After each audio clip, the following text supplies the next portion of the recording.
the name of each participant and guest as an acknowledgement, but definitely, most especially to the dignitaries sitting on the stage. Now, my task is to give you the rationale of the Science and Technology Fair.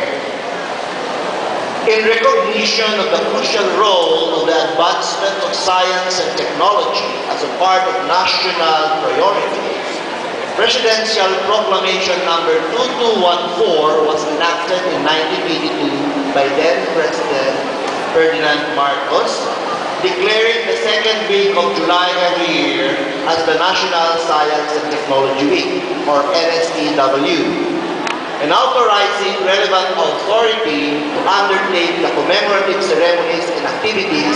And all of these activities, I think, it was mentioned by our MC a while ago, with the support of the government agencies and the private sector. This proclamation paved the way for the annual NSTW celebration as a fitting occasion that recognizes and appreciates the outstanding accomplishments of scientists, inventors, researchers, and as well as concerned stakeholders in various S&T fields. It provides an opportunity to focus regional and national attention on the contributions of S&T to national development. After more than 2 decades since the first NSTW in 1990, this annual event became an excellent platform for the dissemination, sharing, and exchange of information and ideas involving S&T development for the benefit of various sectors. Through the years, the NSTW has grown as a collaborative effort of elevating awareness and appreciation of science, technology, and now with the inclusion of innovation.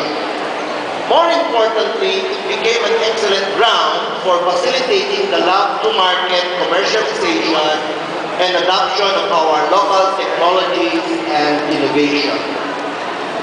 In order to fully appreciate the contribution of STI, or Science, Technology, and Innovation, in the various sectors of society, the DOST, through TAPI, conducted the regional cluster S&T celebrations as a follow-through of the National Science and Technology Week celebrations we are actually conducting every year during the month of July. In the year 2010, our NSTW celebration centered on the theme, Philippine Innovation, the Way Forward. 4 years after, as we celebrate this year's theme, Philippines, a science nation meeting global challenges, our confidence in the Filipino skills and ingenuity remains and endures in the face of major bottlenecks and demands of the upcoming 2015 ASEAN integration and globalization. To peaceably meet the global challenges of our time, DOST has come up with the necessary steps in the line with the trust of the current administration. Such mechanism involves forging 8 viable priority outcomes in the critical fields of government service, healthcare, IT, BPM, agriculture, weather and disaster mitigation, human resource, MSEs, and industry. With the essential intervention of these priority areas, DOST hopes to push our country's cutting-edge advantage among our ASEAN and global counterparts. Through the NSTW, together with our regional cluster celebration, DOST hopes to intensify our focus, reach out to wider audience, and create more awareness on our regional initiatives to better inculcate local pride on our S&T output. This year, we have scheduled a series of regional S&T celebration as we have already conducted our National Science and Technology Fair last July in SMX MOA. Last July 24 to 28, we have already done with the National, and now the series of Science and Technology Cluster celebrations are being held throughout the year. Last July 18 to 20, we had our South Luzon Science and Technology Fair, which was held in Legazpi City, followed by the North Luzon Cluster Fair, which we have scheduled today until September 5. The next cluster celebration after the North Luzon will be in the Visayas, which will be held in Mandaue City on October 1 to 4. And then the last leg of the cluster celebration that will be held in Mindanao will be on November 13 to 15. With all of these preparations we are doing, we urge everyone to participate in this regional celebration, maximize the opportunity to witness and experience our latest breakthroughs, and at the same time forge lasting networks among our peers and stakeholders. In our quest for suitable development, let us be steadfast in our advocacy to build a true science nation worthy of the ASEAN. Magandang umaga po sa inyong lahat. Maraming salamat po. Thank you. Let me acknowledge as I welcome the local government units. Good morning. Morning. I think you're still sleepy.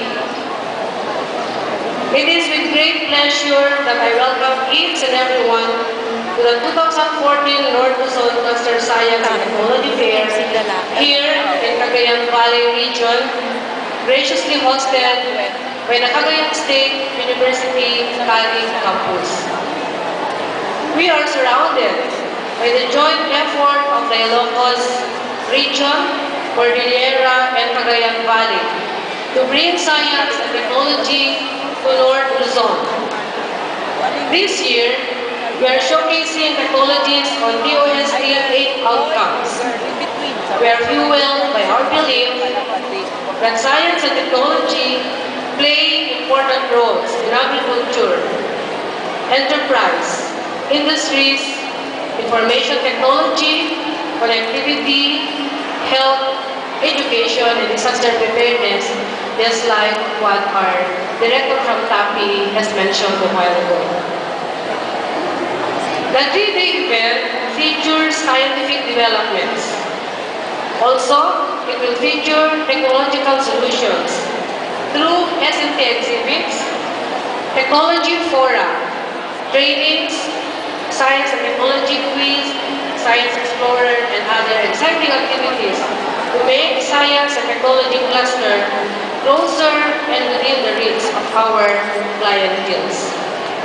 We have gathered the cluster's best program as well as authority figures in this trust so that we can show visitors that the department's accomplishment in this part of the country will allow everyone to have this opportunity and join us to help further our cause. As part of celebration, we are launching the CSU DOST Food Innovation Center, or the FIC. This center was established through the initiative of Secretary Mario G. Montejo and supported by MIRDC and IPDI, and of course, supported by all regional offices who are the implementers of this project. In Region 2, we have the support of the Cagayan State University through, of course, the leadership of President Romeo Hila. May we give him a round of applause. Mahirap yung ginawa nila para sa FIC. They built a two-story building. We escaped from a very small one-floor SF building of the OS. Ginawa nila two-story to house our FIC. FIC as one of the identified priority programs, it is envisioned that through this center, innovative technologies relevant support services, technical expertise, necessary infrastructure, and facilities will be more accessible to micro, small, and medium enterprises, as well as researchers and students to create growth in the countryside. The Science Department continuously aims to make it known on the Filipino people that scientific developments through innovations can provide and improve livelihood and address many other national and regional concerns. In behalf of the DOST North Luzon Cluster, we thank our partners in other regions, and of course the RDIs and the councils of the DOST and other exhibitors in helping us prepare this big event. As I welcome your dear guests, may I convey my most sincere appreciation for coming over to grace the North Luzon Science and Technology Fair with our team, A Science Nation Meeting Global Challenges. Maraming salamat sa inyong pagdalo sa kabuuan ng ating pagdiriwang. Sana tayo ay makinabang sa mga likha at gawa ng agham at teknolohiya. Maraming salamat po at magandang araw.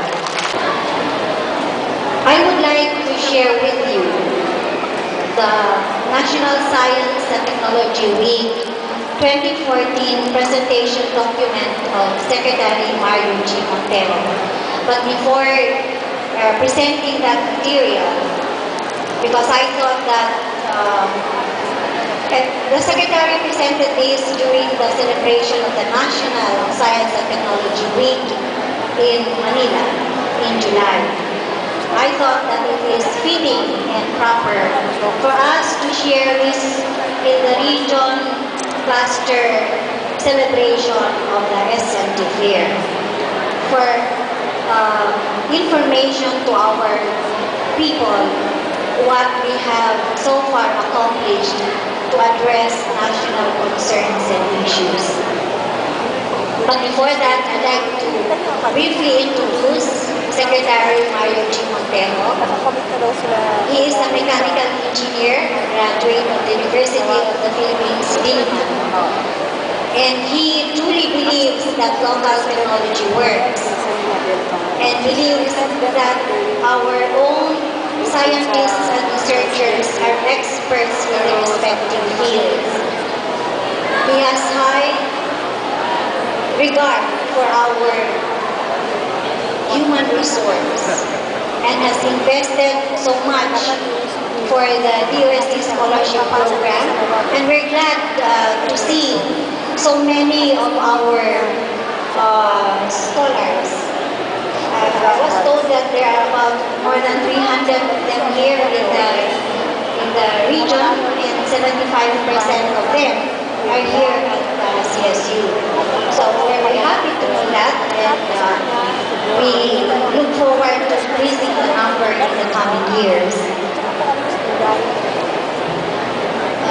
Secretary Montero brings down to the grassroots the technologies that are generated by the DOST Research and Development Institutes and member institutions of the science and technology community. So we have different institutions and industry partners, even private universities as members of the network. And he also brings these technologies to the countryside for inclusive growth. He is awarded as the most distinguished alumnus of the University of the Philippines, Diliman, even system for that matter. So indeed, we are proud to have as our Secretary of the Department of Science and Technology, Secretary Mario G. Montero, a well-accomplished man, yet very humble. Now I shall present to you the Secretary's NSTW presentation document, and I hope that our screens here would be able to project properly the material.